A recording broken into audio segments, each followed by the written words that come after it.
Okay, thank you very much for coming again. I can see again quite a few people who were already here before. Thank you for that. And thank you for people who are here first time. So this is our group, it's called Philosophy Matters, UK, and I hope you will enjoy it, and I will see you again many more times. So tonight we are going to talk about Fyodor Dostoyevsky. He's a famous Russian philosopher and psychologist, probably one of the best psychologists ever known. Friedrich Nietzsche, a great German philosopher, said that there was only one psychologist from whom I could have learned something, and that's Fyodor Dostoyevsky. And Nietzsche was quite disappointed actually that he discovered him quite late in his life. So he said this was one of the biggest pleasures of my life when he discovered Fyodor Dostoyevsky. So this is just to say how much Nietzsche, one of the greatest minds, appreciated Fyodor Dostoyevsky. Dostoyevsky belongs to the group that is known as existentialists. Although whoever was here last time, you remember, and time before, we already spoke about Camus' existentialism and Sartre's existentialism. But existentialism of Fyodor Dostoevsky is slightly different. Now, while Camus and Sartre's existentialism are atheistic, Fyodor Dostoevsky teaches us something different. So his existentialism is actually theistic. Not necessarily in the first book that, the first novel, big novel that he published, which was Notes in the Underground, Notes from the Underground, published in 1864. He doesn't really relate much to theism, as we will see, but in the later works, especially in Brothers Karamazov, Idiot, and Crime and Punishment, Dostoevsky is quite clear about his theism. I will explain that later. So, it's important to understand the political and social climate in Russia in around 1860. The big thing that happened was actually emancipation of serfs in 1861, announced by Tsar Alexander II. So Alexander realized that the society has to reform and has to become more liberal, something like European societies, because they were becoming more liberal in a sense that allow them to expand further militarily, economically, industrially. So Tsar Alexander II in 1861 gives freedom to the serfs. But this wasn't enough. So for intellectual circles in Russia, emancipation of serfs in 1861 wasn't enough. So they wanted more. They wanted society in Russia to be more liberal, something like European countries. And the dominant culture of European countries was finding the way into the Russian intellectual world. But that influence was not necessarily accepted as one would expect. So intellectuals in Russia were split between group that approved Western influence in Russia and another group which actually disapproved with Western influence in Russia through the so-called nihilism and liberal philosophy, rationalism. So when Dostoevsky speaks about nihilism, this is not the nihilism that we all know, like Buddhistic nihilism, which means that life is not worth living. Or for example, Schopenhauer's pessimistic philosophy, which is very similar. So life is not worth living, therefore all that we need to do is to extinguish desires, extinguish all the forces, all the drives that actually make life life. So this is nihilism in a most common sense. But when Dostoevsky talks about nihilism, he has something else in mind. So Dostoevsky's nihilism is actually something that Turgenev called nihilist is one who doesn't bow down in front of any authority. And that authority may be religious authority, maybe science, maybe determinism. So there is no authority. So nihilist philosophy, nihilism would be not accepting authority. So this is what Dostoevsky talks about, and he is actually against it. He doesn't want that. Now, Dostoevsky's Notes from the Underground are in direct response to Chernyshevsky's book, which comes in 1863, and it's called What is to be Done. Now, Chernyshevsky proposes European changes and proposes that rationalism, scientific revolution, industrialization, everything that happened in the West actually should be implemented in Russian society as well. And in his book, he is very much convinced that actually the only way that Russia can go forward, by all means, culturally, scientifically, socially, is to follow the European way, to follow the rational approach, absolute rational approach, and scientific approach. But that was also seen by Dostoevsky as a type of nihilism, because Dostoevsky saw that as kind of a utopia. While Chernyshevsky mentions Crystal Palace in London, actually, as a symbol of European success, industrial success, industrial revolution, and the new world in which everything will be crystal, everything will be perfect. All the suffering and injustice among the social classes and the poverty will be eradicated. Dostoevsky sees that Crystal Palace as utopia and thinks that that is not going to happen if the man is understood only as a rational entity and nothing else. So this also is important to mention that Dostoevsky traveled to Europe in 1862, and he wasn't really impressed with what he'd seen, the culture of France, for example, and England. So he saw French as very superficial and superstitious, and he saw in England, he saw extreme poverty, and he saw that people who are well off don't really care about others, and they're only interested in their self-preservation, and that rational egoism, as Dostoevsky calls it. So he comes back and writes a novel which is called Winter Notes on Summer Impressions. And he explains his experiences in Europe. So he comes back unhappy with what he has seen in France and what he has seen in England. He also criticizes Protestant church and Catholic church as something that is completely opposite to what he believes is the paramount of faith, which is a Russian Orthodox Church. And we will see later on actually how he explains that in his work, especially in The Idiot and Brothers Karamazov. So the book Notes from the Underground, written in 1864, as I said, is a direct response to Chernyshevsky's utopian novel, What is to be Done. And his main character doesn't have a name. He doesn't give a name to his character. He's simply the man from the underground man. That underground man actually lives in a very small, flat, dark. He is alone. He's been there for 20 years. He's unhappy. And the novel starts with a very powerful sentence. He says, "I'm a sick man. I'm a spiteful man. I'm an unattractive man. And I even think I have a liver problem. But I don't want to take any medications. Not that I don't believe in medicine, but simply because of my principles." So we can see that Dostoevsky starts immediately with that anti-determinism, anti-rationalism.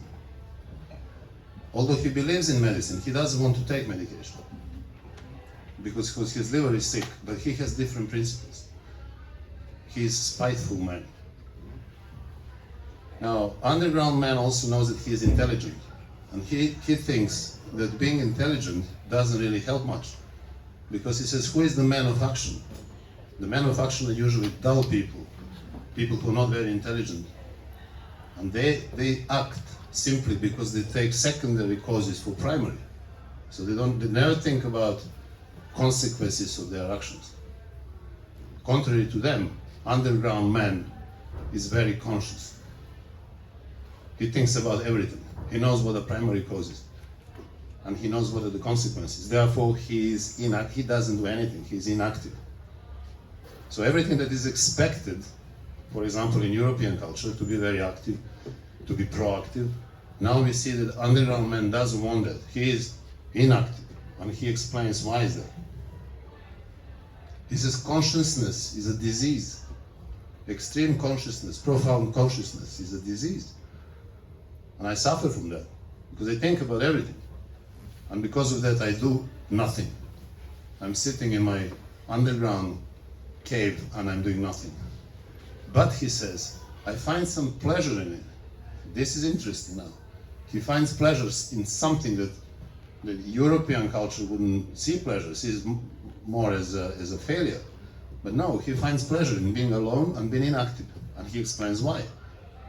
He knows that he is very much about his friends and about people around him. He's more intellectual, much more clever than them. But they are acting, they are doing something, and he's doing nothing. And he says, the one who does something becomes something. And I'm doing nothing, and therefore I'm nothing. Although I know that I'm much more intelligent than them. But I know what the primary causes are. So I know the consequences of any action. So I don't want to act. So this is very perplexing. So Dostoevsky is trying to get into all these recesses of human mind, of human nature. He's positioning underground men against everything that we expect from someone who is intelligent, who is active, who is productive in the society. All of a sudden we see there is another side of human nature, not necessarily only what we consider to be good, to be productive, of course.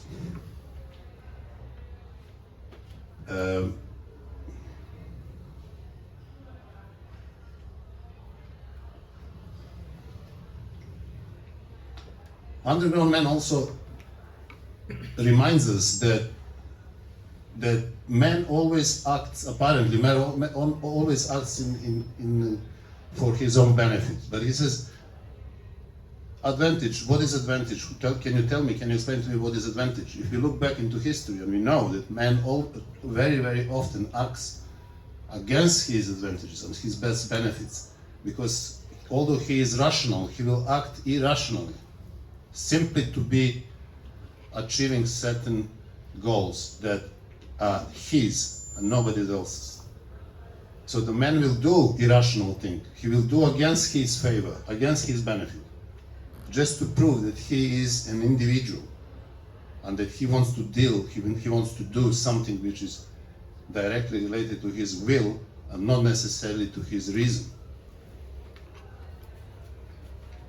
He says, if it's true that rational man will not commit crime, will not commit atrocities, that means that civilization will soften man, and that the civilized nations and civilized people wouldn't do harm as they used to do in the past.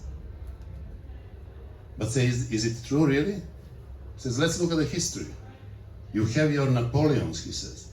You have your North America, because he's writing in 1864 during American Civil War. Say you have North America, you have Napoleon. And you can see this carnage that happens. It never happened before.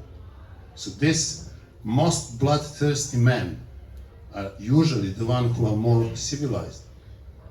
And he said next to them, Attilas would look like children. They couldn't even hold a candle next to them. So he's denying rationality, he's denying civilization. I mean, we can see that he didn't know much about, he could know, obviously he died before the First World War and Second World War, But he has seen that civilization and rationality, scientific development, doesn't give that utopia that socialism, for example, offers to the world, but offers something else. Offers destruction like never seen before.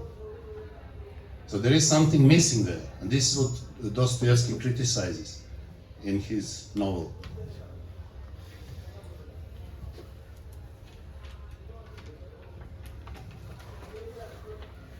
He goes further and says, you think that science will teach man that man is just product of nature, and that everything is determined. There is nothing for man, that man doesn't have a will, that doesn't have whims, that man is simply a piano key and nothing else. But that is not the case, that man doesn't have his own volition at all. And that new world, utopian world, socialist world, rationalist world, they will offer society in which all the evils will simply disappear. And that new political economy will actually solve all economic issues, all social problems in the society. But this is not true. He says we know very well that man will always act against his reason. There is always something, some whims, some will to act unpredictably, to act even against his own interest. The man will create disaster. This is what Dostoevsky says. He says reason can only relate to the rational faculty, but volition is manifestation of whole of life. And I will always prefer volition than reason, because reason is only 1/20th of my life, is not everything. So Dostoevsky sees that volition actually represents much more than just reason.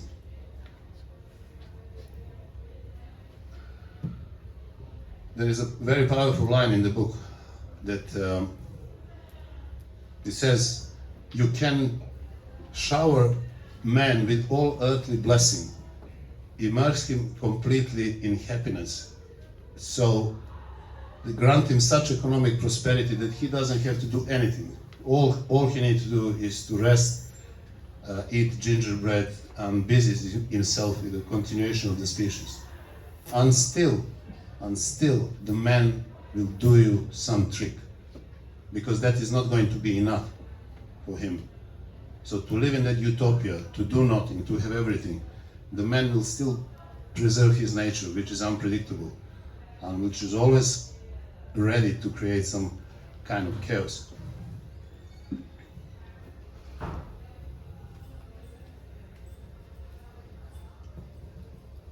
Often, Dostoevsky says in the book, man likes suffering, but he likes it intensely.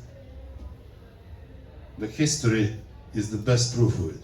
If you look back into history, you can see that blood flows like a river, he says, throughout our history. And the man has always done himself to his species suffering. And that crystal palace that Chernyshevsky imagined as a symbol of utopia is actually all impossible. It will always crumble because of that other side of human nature. And he says, this is why I conclude, Underground Man finishes his monologue, and he says, this is why I conclude it is better to do nothing than to do something. This is how he explains his inactivity. Now we see that through this first novel, Dostoevsky's first big novel, we can see that he is anti-deterministic. He doesn't want determinism. He doesn't want anything which Kaufman actually calls existentialism, not as a particular type of philosophy, but rather refusal to accept any authority. So for Dostoyevsky, there is no such thing as authority, at least in this first novel. Later on, Dostoyevsky will find a way out in fate, similar as Kierkegaard. Fate will be way out for this desperate human condition. Because the laws of nature, Dostoevsky sees as the stone wall which stands in front of human nature. And we have constantly that problem. We constantly hit that wall with our head, knowing that disaster is going to happen if we do something, we rational beings. But we still keep doing it. You see, even the current wars, now in 21st century, the best proof of what was Dostoevsky saying there. Although we know what is going to happen, things are still happening. So man is still hitting that stone wall which is in front of him, front of the wall of laws of nature, which is not necessarily the nature of man. So anti-deterministic, anti-socialist, also anti-Catholic. He is criticizing Catholic religion as well. But this is something that we'll already discuss later. But anti-rationality, anti-rational selfishness, anti-socialism, anti-utopia. So you have an underground man who represents everything else than what is to be expected in a perfect society, in a crystal palace. And this is how he finishes his novel.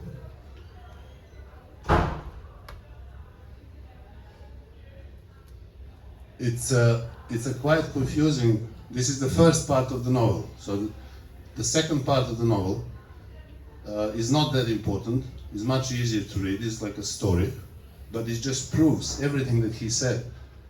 Underground man cannot stand his employees, his colleagues. Even when he goes out, when he's supposed to socialize, he can't do that because he's very inferior. He has no social skills. When he tries to help someone, like that prostitute, Lisa, he promises her a better life, but he can't do that. And he says, come to me, I will take you out of that life. And eventually she comes, but before she came, he was already dreading it. He thought, what if she comes? What am I going to do? Because being the way he is incapable of engaging in any relationship, in any social activity. He's basically useless. But he's still an individual. So Dostoevsky gives us a picture of an individual which is lonely, which is useless, which is spiteful, which is sick, but is still an individual. So Dostoevsky wants to point out not necessarily that we are all the same, that we should be the same, that we should be all equal. No, we are different. And in that difference that difference is actually something that challenges us as individuals, as human beings, to carry on and live our lives. So while socialism and all this rationalistic and socialist utopia that came from Europe into Russia promised something different, Dostoevsky is still clinging to that wild, unpredictable nature of man.